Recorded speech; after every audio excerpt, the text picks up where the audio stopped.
So where's your money going to? Your money is going to education. Your money is going to social protection. Those are the grants mostly. And then debt on interest on state debt. Those are the three major ones. And there's the other one, education, or rather health services. So if you look at the social expense items, which is education, social protection, and health services, that is 60% of all total state expenditure goes to social expenditure. So this is a pro-poor budget, like all previous budgets. Budgets are always pro-poor.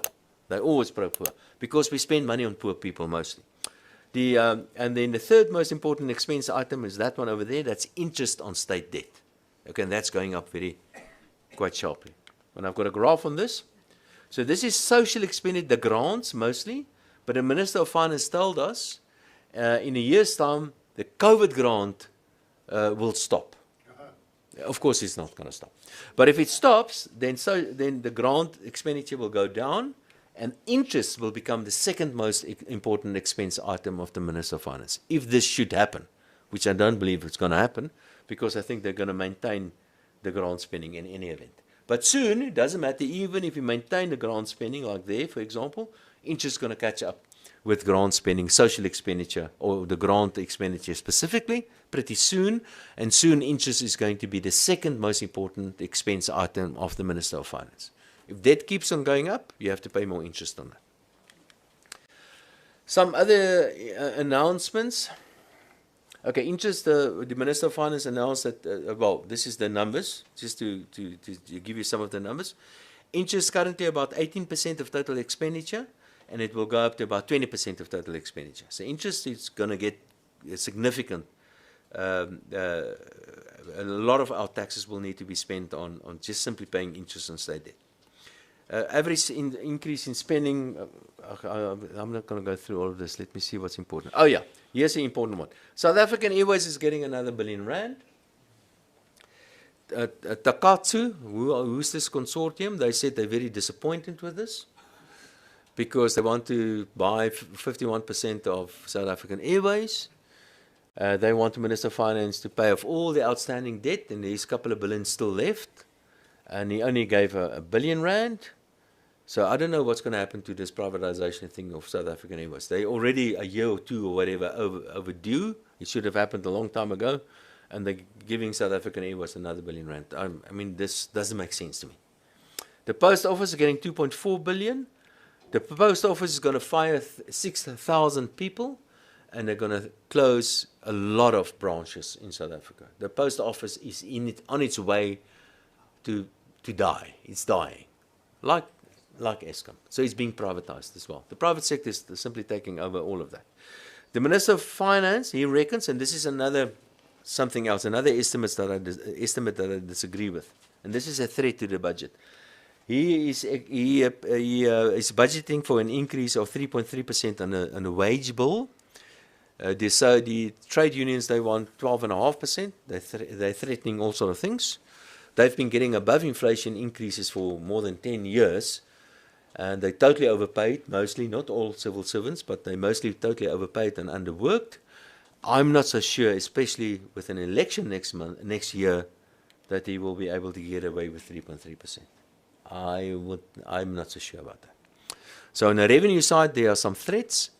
On the expenditure side, this is perhaps the single most important threat, which means that if he misses that, and he misses on his revenue side as well, then the deficit and debt levels are going to look worse than what he's expecting at the moment. What else? This is, of course, the grants is going to come to an end the end of next year, and then the grant recipients, the red line are the number of grant recipients in South Africa. So the number of grant recipients before COVID was about 18 million. We added another 10 million to that, and currently we have about 27 million people receiving grants in South Africa. But we're going to stop giving COVID grants to people. That means that there will be far fewer soon COVID grant recipients, which of course is not going to happen. But this is the number. The blue is the number of people with jobs in South Africa. Currently we have about 15 million people with jobs in South Africa, which means that for every person with a job in South Africa, there are 2 people receiving a grant in South Africa. That's the ratio. 1 job, 2 grant recipients in South Africa. Give credit where it's due. Primary budget surplus, which is good, which means that the Minister of Finance is keeping, or at least trying to keep a lid on discretionary expenditure. He expects a fiscal deficit of 4.2%, and that will go down then to 3.2% next year. So I hope we're going to be able to achieve that. I'm not, especially that one. I don't think we're going to get the fiscal deficit down to that, because that's relative to GDP. And I think GDP is going to be smaller. The same goes for the debt. Remember, that includes Eskom now. So when you take over some of Eskom's debt and you add it to your own debt, that increases your debt to GDP ratio by about 3% of GDP, based on his estimates on how much debt he's going to take over the next couple of years. I'll get to that a little bit later. We know this graph already. This is just a fiscal deficit as a percentage of GDP. I'm not going to talk much about that. This is the state's saving. I just want to share this with you. It is okay if you borrow long-term money and you spend on capital expenditure. Capital for capital is fine. But if you borrow long-term money to spend on groceries, in the short term, it's not good, on current expenditure. And this is what the state does. This is what the Minister of Finance does. He borrows long-term money and he spends a large chunk of that on short-term current expenditure to the tune of about 2% to GDP. So the Minister of Finance is destroying the equivalent of 2% of GDP of the size of the economy in terms of capital destruction. And this is a very important reason why we don't have enough in savings in South Africa. But the little savings that we do have, the state destroys a lot of that.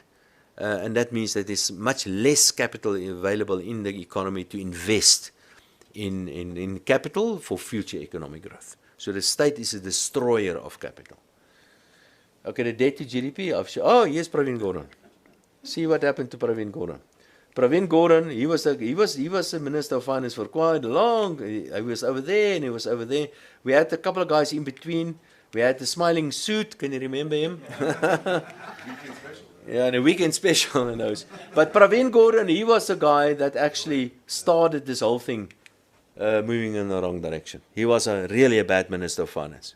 I don't understand why business thinks that he's such a good guy. He's not. He's an ideologue. He's a communist. He's caused a lot of damage to the economy.